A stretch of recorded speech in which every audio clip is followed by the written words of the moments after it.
Bonsoir les amis, bienvenue pour la guidance hebdomadaire. Donc je vous rappelle, c'est une guidance générale, c'est prévu plutôt pour la semaine prochaine, c'est-à-dire à partir du lundi 28 avril, mais c'est intemporel aussi. Si jamais vous allez voir sur ma chaîne YouTube, vous avez toutes les guidances hebdomadaires, ça peut être intéressant d'aller piocher un petit peu celle qui est bonne pour toi dans ton ici maintenant et peu importe finalement la date. Alors, on va aller voir un peu dans l'oracle G. On me dit de commencer pour aller voir, ça saute, pour aller voir un peu cette guidance, ce message pour toi quelqu'un. Oui, c'est vrai que j'avais eu le message qu'il y avait deux guidances cette semaine. On va faire, écoute, là tu es en train de regarder, tu penses à un ou tu penses à deux, tu penses à un, tu penses à deux, et je vais faire d'abord, je vais faire la guidance numéro 1, c'est logique. J'aurais tendance à vouloir faire la 2, mais non, je vais commencer par la 2. Mais vous êtes chiant, hein.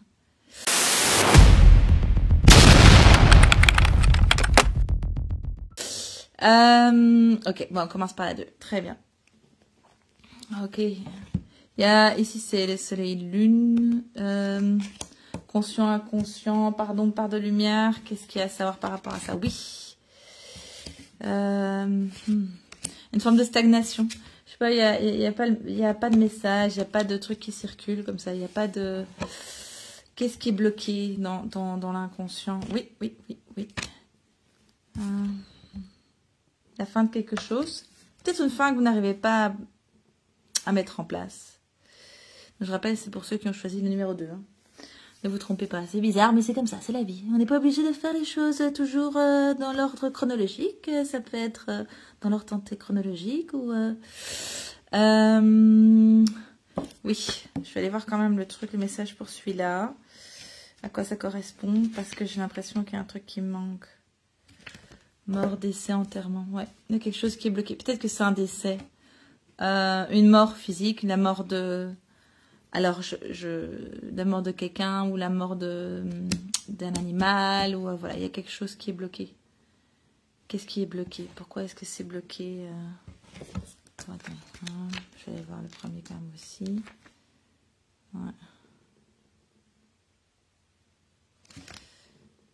Ouais, il y a un truc. Yep.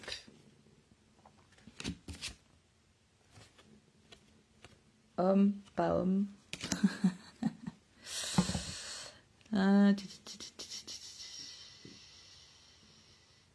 Oui, pour moi, ça revient plus sur le yang, sur une part. Donc, c'est-à-dire le masculin dans le sens d'énergie yang et yin. Pour rappel, le yang, c'est l'énergie du masculin, de l'action, etc. Et le yin, c'est plutôt l'inconscient, la réceptivité. Pour moi, on revient un peu à cette carte-là. Pourquoi est-ce qu'il y a quelque chose qui est bloqué par rapport à une perte, hein. Donc pour moi, une perte. Ça peut être effectivement une perte voilà, dans la vie, parce que ça arrive, mais sur le plan humain, je veux dire la perte d'une personne chère. Ça peut être la perte effectivement aussi d'un animal cher. Je dis ça parce que j'ai moi-même ici perdu un animal la semaine passée. Enfin, cette semaine-ci en l'occurrence. Mais il y a une autre, ça peut être la perte d'autre chose, hein. Ça peut être la perte d'un job, ça peut être se sentir perdu, ça peut être la perte d'avoir perdu plus qu'une rupture amoureuse, ça peut être la perte d'un ami, un truc de contact. Vous voyez, il y a un truc qui est... ça coince un peu là. Je sens un peu des blocages, voilà, par rapport à ça. Pourquoi est-ce que c'est bloqué? Ouais. Vous reprochez quelque chose par rapport à ça. Il y a une notion de faire la paix avec son passé. Et c'est ce que je vous disais par rapport un peu... Je sais pas si vous êtes conscient en fait qu'il y a quelque chose... Peut-être que c'est ça. Il y a quelque chose de difficile dans le lâcher-prise par rapport à ça, par rapport à cette fin, par rapport à cette histoire, par rapport à un événement du passé. Ouais. C'est comment nourrir les autres si votre propre table est vide. Il y a une notion vraiment de pouvoir... Par rapport à ce qui est bloquant, il y a vraiment un truc de... Il faut d'abord se nourrir soi. Il faut d'abord venir à l'intérieur de soi, à travers son inconscient, mettre en lumière ce qui est souffrant pour nous, nos parts d'ombre, les parts qu'on a du mal à accepter. Oui, c'est ça. Ça peut être le fait de ne pas se pardonner. Je pense un peu à Alors, par le passé, j'ai eu un chat que j'aimais très fort qui est décédé et je m'en suis pas beaucoup occupée parce que j'ai eu mes jumeaux et que voilà, j'étais vraiment débordée. Enfin, j'étais overwhelmed. C'était une forme de surmenage et donc je regrette vraiment parce qu'il est décédé alors que mes jumeaux avaient 4 mois et donc c'était vraiment mon... Enfin, je me suis pas bien occupée de lui à la fin de sa vie. Et ça, par exemple, c'est quelque chose, il a fallu du temps pour que je me pardonne et que je puisse en parler sans en pleurer. Vous voyez ce que je veux dire? Il y a un truc comme ça. C'est un truc de se pardonner à soi et en fait aussi de venir dans... Quand on se pardonne pas, quand on est comme ça dans de la souffrance, souvent c'est qu'on garde un jugement très négatif sur soi-même. Alors que si je viens par rapport à cette histoire, ben oui, bien sûr, j'ai eu des manquements vis-à-vis de mon chat et j'ai laissé beaucoup dehors, etc. Alors il va manger, hein, c'est pas ça, mais voilà, j'ai pas fait ce que j'aurais voulu qu'il ait, et certainement pas si j'avais su qu'il était proche de la fin. Et en même temps, à ce moment-là, je ne savais pas, parce que ce que je sais aujourd'hui, c'est pas ce que je savais à ce moment-là. J'étais dans un état d'épuisement, j'étais dans un état de stress, etc. Et donc, en fait, je n'avais pas les ressources pour faire mieux à ce moment-là. Et donc, c'est là aussi où le pardon, il peut se mettre. C'est vraiment venir voir les choses, l'événement, les circonstances, qui fait qu'on se sent mal par rapport à ça. Donc là, je vous parle par rapport à la mort d'un animal, mais c'est par rapport à une rupture amoureuse, ça peut être n'importe quoi. Qu'est-ce qui fait qu'on se sent mal et aller vraiment voir maintenant, c'est pas moi qui vais regarder la situation, vous pouvez dire, bah, c'est ma meilleure amie. Si je suis la meilleure amie de moi-même et que je vois la situation, qu'est-ce que j'enlève l'aspect émotionnel, qu'est-ce qui est dans les faits, qu'est-ce que je peux observer, quel était le contexte, quels étaient vraiment, enfin la réalité, mais sans mettre de l'émotionnel et des jugements dessus, vraiment venir à des choses très très factuelles. Et puis voilà, et puis après c'est un travail aussi de se dire dans le pardon, ben en fait j'ai fait du mieux que j'ai pu à ce moment-là. Non, c'était pas parfait. Non, c'était pas ce que je souhaitais. J'aurais voulu vraiment faire mieux. Oui, je peux pas changer, ça, c'est fait. Les circonstances si les circonstances avaient été différentes, j'aurais sûrement pu faire mieux à ce moment-là. Et donc il y a cette notion de se pardonner. Pour pouvoir avancer. Et en se pardonnant à soi aussi, bah, on peut aussi j'ai envie de lâcher la grappe aux autres. Je suis désolée, ça sort un peu comme ça. Mais il y a un truc, parfois, quand on se met la pression, quand il y a de la culpabilité, après, on la fait porter aussi par les autres. Alors, pas forcément sur la situation, ça peut, mais pas forcément. Parfois, c'est un niveau d'exigence, quoi, mettre sur les autres parce qu'en fait, on s'en veut de pas avoir été à ce niveau-là. Et donc, on reporte ça dans la relation aux autres. Voilà, c'est tout pour le message numéro 2. Donc, maintenant, les amis qui ont choisi le choix numéro 1.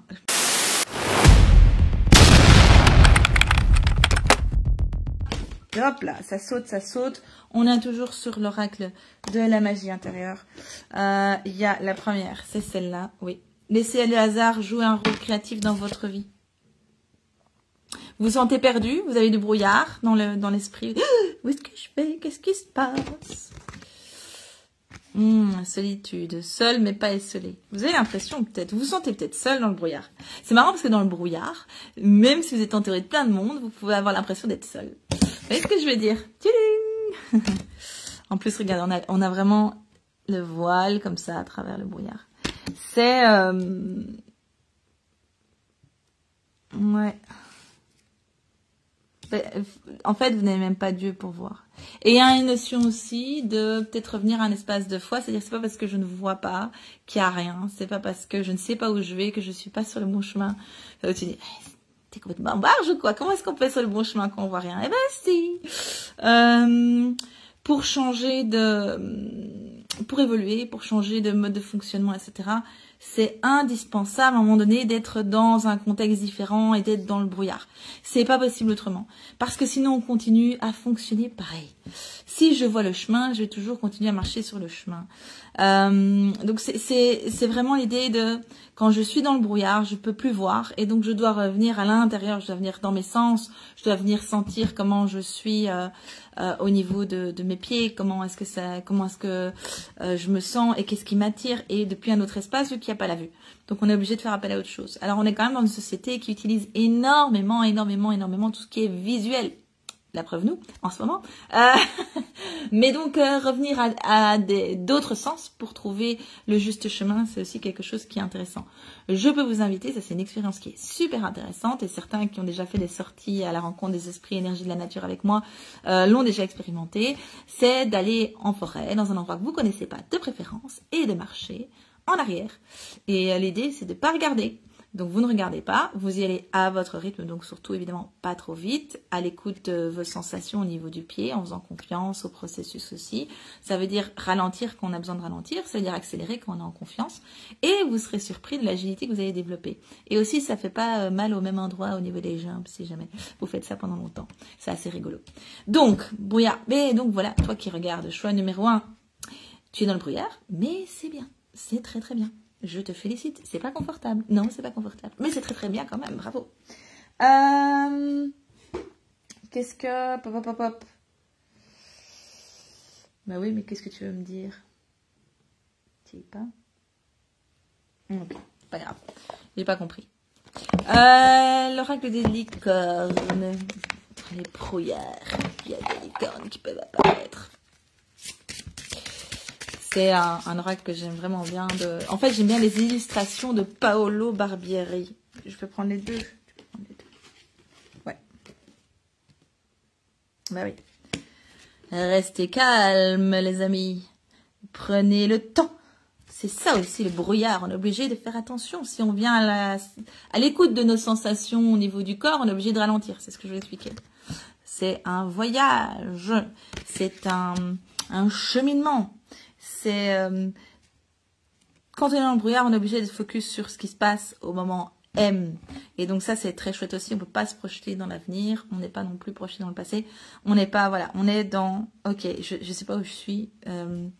Donc je suis dans l'espace. Je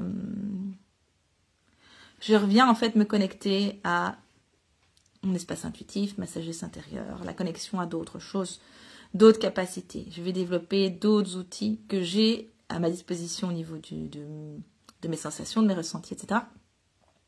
Mais que je n'utilise pas pour le moment. Le sens visuel est tellement stimulé, alors il y a aussi l'auditif, etc. Mais en fait, il y a plein de sens. Il n'y a pas que 5 sens, en fait, rien de plus que ça.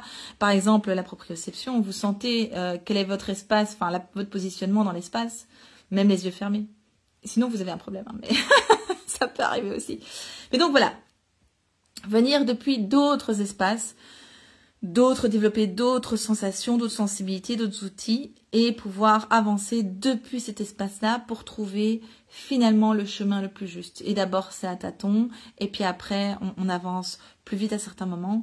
Mais il y a quand même une notion de devoir ralentir. Peut-être que vous avez besoin aussi de vous reposer un peu. Hein. Donc ça, c'est une possibilité également. En tout cas, de revenir à du calme, Ah oui, c'était ça que pardon. Il y avait cette notion de prendre soin de soi, se cocooner, se mettre au chaud, se mettre... donc, il y a vraiment cette idée de... oui, prendre soin de soi. Cocooning. De se mettre de la douceur. Vraiment. Vraiment, vraiment. C'est vrai que dans le fait d'être perdu, de se sentir perdu, on peut être dans de la panique. Donc, c'est que de la peur. Ce qui est intéressant, c'est de revenir vraiment à ce que je vis dans l'ici maintenant. C'est-à-dire que c'est pas parce que je vois rien autour de moi que je suis dans le brouillard que je suis en danger. Et donc, la sensation de peur, le sentiment de peur, est lié... Est-ce que c'est lié est-ce que c'est lié à un danger effectif ou est-ce que c'est lié à la peur de l'inconnu? Ça, c'est intéressant. Et souvent, c'est en fait la peur de l'inconnu ou le fait d'être dans un environnement différent qui nous insécurise, de ne pas savoir, peut-être de ne pas voir, de ne plus avoir les repères qu'on a d'habitude. Donc, mais pour rappel, c'est vraiment important ça dans le processus, dans le voyage que tu as entrepris. Pour moi, c'est vraiment un voyage intérieur, hein, mais ça pourrait se faire sous d'autres espaces. Peut-être que ça te parle vraiment dans le sens littéral. Mais pour moi, c'est plus un processus d'évolution de soi à soi dans l'histoire de sa vie. Oui, une révolution intérieure. Je vais vous tirer une carte, 2 cartes. On va voir, 2 cartes, même peut-être 3. On va voir déjà avec ce qui sort avec la... Hop là, oui, très bien. Ben, sans blague. Je vous l'ai dit, hein. Écoutez votre être intérieur. Notre être intérieur connaît notre chemin de vie. Qui mène au divin. Bon, moi, ça me fait rire. Il nous lance sans cesse des appels sous forme de signes ou de symboles pour nous indiquer la direction à suivre. Écoutons-le. Mais on ne peut écouter parfois les signes que lorsqu'on arrête de voir et d'entendre des choses dans la matière. On est obligé de revenir dans des espaces à soi. Il y a des ateliers. Pour l'instant, je ne lance pas des ateliers. Il faudrait peut-être que je regarde. Mais pour le moment, c'est un peu compliqué. À mon avis, ce sera peut-être pour plus tard, peut-être pendant les vacances. Mais il y a cette notion de peut-être vous former. J'essaierai d'organiser quand même encore des petites formations, des ateliers à la rencontre des esprits, énergie de la nature. De vous former, de pouvoir expérimenter, échanger avec d'autres personnes, comment est-ce qu'elles fonctionnent, quels sont leurs outils pour des ressentis, c'est super intéressant ça. En formation, moi j'ai parfois plus appris avec les autres qui étaient les autres participants qu'avec les formateurs, parce qu'ils ont des techniques parfois qui sont surprenantes. Ah, tu fais comme ça? Oh, ben je vais essayer. Donc il y a différents outils, il y a que les ressentis. L'idée c'est vraiment de revenir à cet espace intuitif, mais en fait il y a vraiment cette notion aussi de développer ces capacités là, et c'est comme un aveugle qui développe une meilleure audition, une meilleure perception dans l'espace. En fait c'est dans les sons, mais c'est même jusqu'à la manière dont le son va pouvoir réagir par rapport à, va pouvoir circuler dans l'espace. Il y a vraiment cette notion de taire certains sens pour pouvoir en ouvrir d'autres, et ça c'est super important. Oui, bon. C'était plus pour le tirage, mais Dieu est vacuité, il nous accueille sans attente et sans jugement. Bon Dieu, la source, le grand tout, votre vous supérieur, peu importe. Donc ici, il n'est pas amour, il est bien plus que cela. Il nous accueille sans attente ni jugement, mais toujours dans la joie, la bienveillance et l'amour. Moi, ce que j'entends vraiment, c'est vraiment un processus qui est bienveillant, ok? C'est pas confortable, ça, j'en suis sûre, je l'ai vécu, je sais, je comprends. C'est pas confortable. C'est pas parce que c'est pas confortable que c'est pas bienveillant et que c'est pas quelque chose de positif pour vous, d'accord? Mais donc c'est important d'être conscient que cet inconfort-là, c'est pour aller vers quelque chose de mieux. Alors mieux, j'aime pas trop ce terme parce que justement ça fait jugement. Mais en tout cas, moi je veux vraiment quelque chose d'expansé. Développer des nouvelles capacités, développer votre énergie, développer, trouver vraiment votre juste place quoi dans ce monde. Il y a vraiment cette notion-là de pouvoir sortir d'un environnement d'enfermement, de conditionnement, etc. et de personnages, de masques pour aller dans un espace où en fait vous êtes votre version de vous-même la plus pure. Est-ce que je dois tirer? Non. Non, non. Il y a vraiment une notion de... Parce que j'ai tiré aussi une carte, c'est la carte... En fait, c'est la carte info pour le jeu. Mais j'ai vraiment l'impression que c'est comme un joker, vous savez. C'est comme, en fait, tout est possible. C'est comme le mat dans le tarot, quoi. C'est la liberté et l'infini des possibles. Ok. Est-ce qu'il y a autre chose? Tu veux quoi? Tu veux que je dise quoi? Laissez le hasard jouer son rôle créatif dans votre vie. Il veut que je le lise. Mosaïque. Soyez sûr que tout est exact... Je vais recommencer. Soyez sûr que tout est exactement comme cela doit être. Si vous tirez la carte mosaïque, cela signifie que vous avez essayé de micro-gérer votre vie et que votre vision limite les dons et le potentiel que l'univers attend de mettre à votre disposition. J'ai envie de dire, je rigole ou je rigole? Ah, mais je rigole.